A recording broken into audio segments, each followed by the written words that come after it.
You know, from going to tour school in 2012 to playing 2016 Ryder Cup, for a short fat guy from Nuneaton, it's not quite what you expect to happen. Hey everybody, it's Chris for AF Golf Store, and today I'm delighted to be here with DP World Tour player Andy Sullivan. Thanks for taking the time to join us, Andy. Pleasure. So we're going to take it back from the beginning, when you kind of broke into, it was like your breakthrough season, 2015. I think you won 3 times that season. I did, yeah. I specifically want to talk about that first week. So South Africa, we talked a little bit off camera of your experience. You thought you had come second. Yeah, it is a crazy week. I mean, obviously the first couple of rounds I'm leading, going really well. Third round, I had a terrible round. You know, first time I've really been up there and have a chance to probably get one finished, and had a shocker.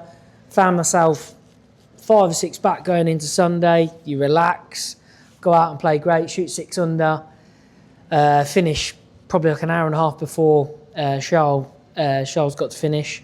Charles enters the back 9 with, I think he's got a 6-shot lead, and then he's got 5 up with 5 to go basically, and I've pretty much said to my caddy, we're going to finish second and start having a bit of a good time and stuff. And so you're celebrating early already? Well, I'm just celebrating that we've had a good week. Yeah. It's the first week of the year, and I've got off to a really good start, and it's like positive. So, you know, I'm obviously having a few drinks with my caddy, and then all of a sudden it's get a tap on the shoulder from JP going, you're going to be in a playoff in a minute. And I was like, what are you talking about? And he's like, well, Charles dropped 5 in the last 4 holes. He needs to par last to get into a playoff. I'm like, all right, okay, cool. And then you go into the playoff.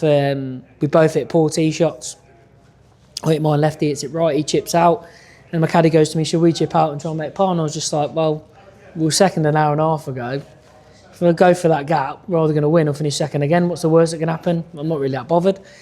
Went for it, hit it to like 10, 6 feet, and then hold it, and then that was it. That was my first win. It was like a crazy experience, really, because I wasn't ever on that Sunday ever thinking that I was gonna win or be in the position to win, and so it just came around very, very quickly, which is probably a good way of having it, because I didn't really have that many thoughts of winning in my head. That was going to be one of my questions: is what's that mentality shift like from going Sunday? It's almost the back of your mind now. It's just play for the best position I can come up with.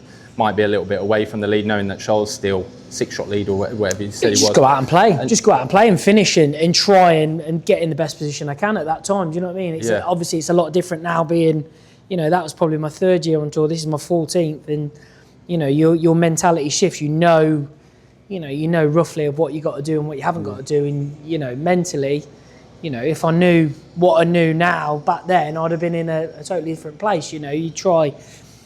Not that I wasn't trying hard then, it was much more like relaxed, and I was just going out and playing, where now it'd be like, you know, you can shoot 7 or 8 under and put the pressure on. Yeah. You know that leaderboard pressure makes a lot now. You get up there and you post a score, everyone knows that's what you got to beat. At the time, I was just like, I didn't really understand that. So it might have been a bit different back then, but it was a surreal experience, and, you know, I'm grateful that it happened the way it did, because, you know, when you have time to think about winning and it pops in your head, then necessarily you don't always get over the line, you know.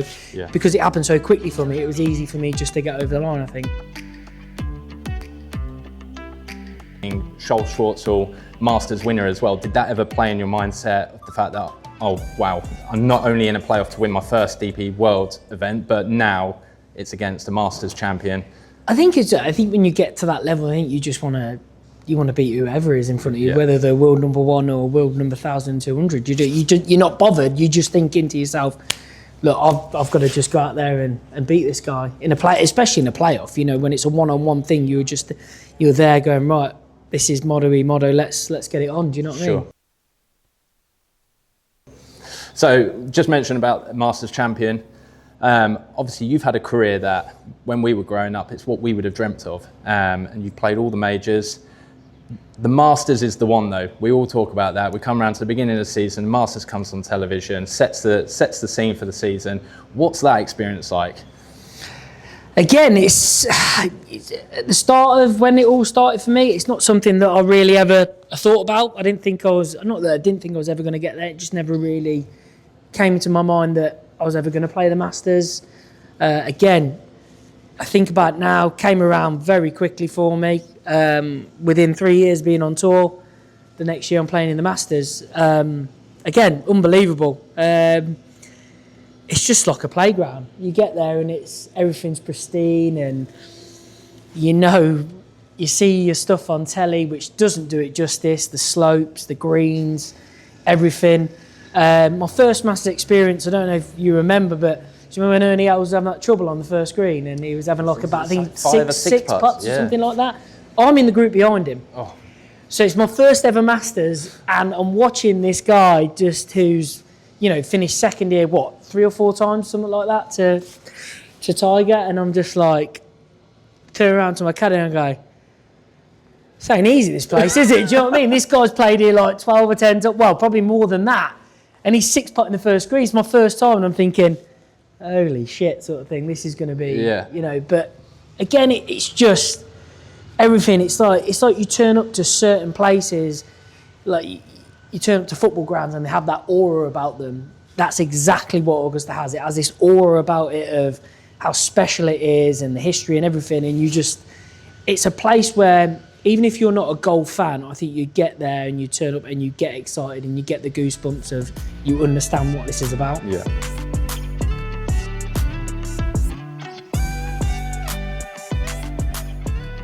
Well, one event everybody's going to get excited for is the Ryder Cup. We're in Ryder Cup week now.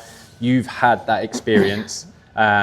So we've talked Masters, let's talk Ryder Cup. So I think you've been quoted as saying this is the pinnacle of your career. 100%. So Hazeltine 2016, what's your thoughts like when you're getting on that plane heading over to the States?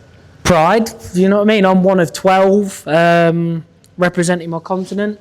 I was fortunate enough, I qualified for the team. I didn't get picked, which again means the world to you, really. Yeah. That you've got there by order, like by merit. It's just something that I'll be honest. Again, at the start, it wasn't on my radar, and then everything comes so quickly. From going to tour school in 2012 to playing 2016 Ryder Cup. For a short fat guy from Nuneaton, it's not quite what you experience. you expect to happen, but again, it's just something you take in your stride. And again, the electricity of the event, playing for a team, not wanting to let your teammates down is the biggest thing. Yeah. It's like week in, week out. Yeah, you're trying your hardest to go and win an event or finish where you finished. The only person you really letting down is yourself. So it's you can deal with that. Hardest thing is letting your teammates down, and I think that's where it shows a lot for European teams. They get that team camaraderie of, it's shoulder to shoulder. We're not letting anyone down. I want to be the best I can be, and I think that's where, why you see the golf is unreal that week. You don't really see that many Ryder Cups where it's pretty average golf. It's always the best, and it's just a special event. It gives me goosebumps now thinking about it. Like this week, watching it, obviously not being there is devastating. You've played one, you want to play them all. Doesn't always happen like that, but What's your thoughts for this week? What are you expecting?